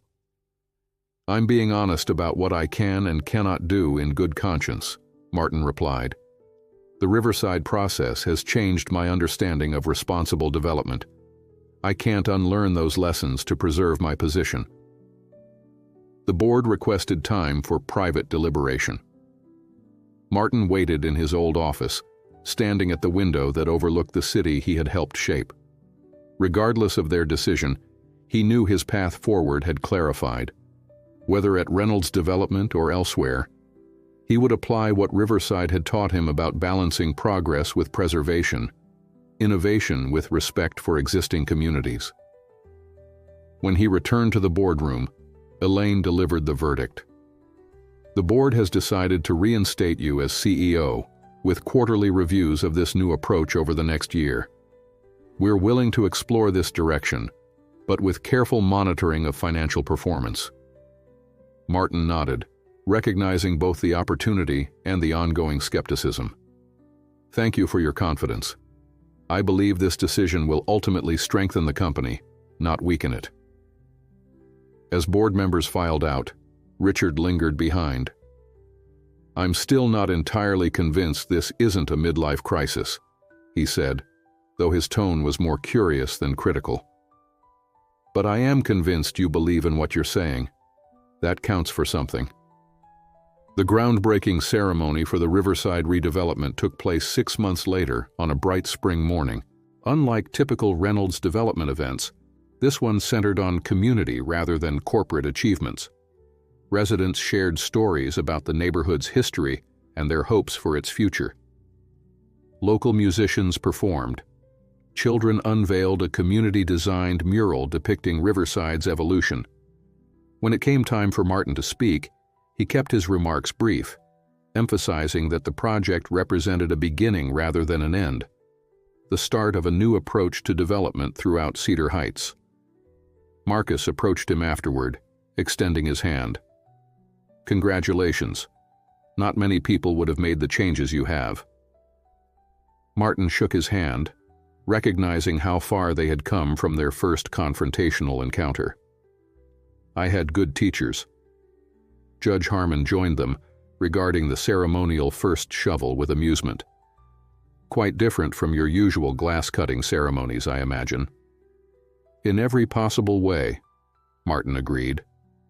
As they stood together watching the celebration continue around them, Martin reflected on the journey that had brought him to this moment. What had begun as a humiliating courtroom defeat had evolved into something unexpected, a genuine transformation in how he understood his work and its impact on the community around him. He would never be a Riverside insider like Marcus or Judge Harmon. His perspective would always be shaped by his position as a developer, an outsider whose primary connection to the neighborhood came through professional rather than personal ties.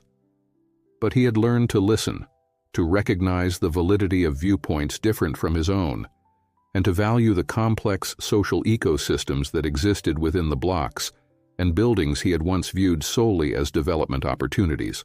The arrogant businessman who had dismissed a janitor in a courtroom corridor had been humbled, not just by the revelation of the man's identity, but by the recognition of his own blindness to the humanity of those he encountered.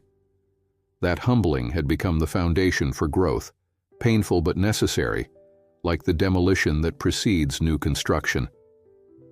As Martin watched Dorothy Williams chatting with architectural students about their contributions to the redesign, he thought about the different forms of legacy. The buildings he created would eventually be replaced. The skyline he had helped shape would continue to evolve long after he was gone. But the approach to development he was pioneering now, one that valued community voice and preserved neighborhood connections, might endure in ways more meaningful than steel and glass. "Mr. Reynolds," Dorothy called, waving him over. "These young people have some ideas you should hear about incorporating local art into the construction barriers." Martin smiled and joined the conversation, no longer the imperious developer dictating terms, but a participant in an ongoing dialogue about how to build a city that served all its residents. In the end, that was perhaps the most important lesson from his encounter with Marcus Harmon. True authority came not from position or power, but from respect freely given and received. Not from imposing one's vision, but from having the humility to recognize that other perspectives might enrich and improve that vision. And sometimes, the most valuable education came from unexpected teachers. Even a janitor in a courthouse corridor who refused to be diminished by an arrogant man in an expensive suit.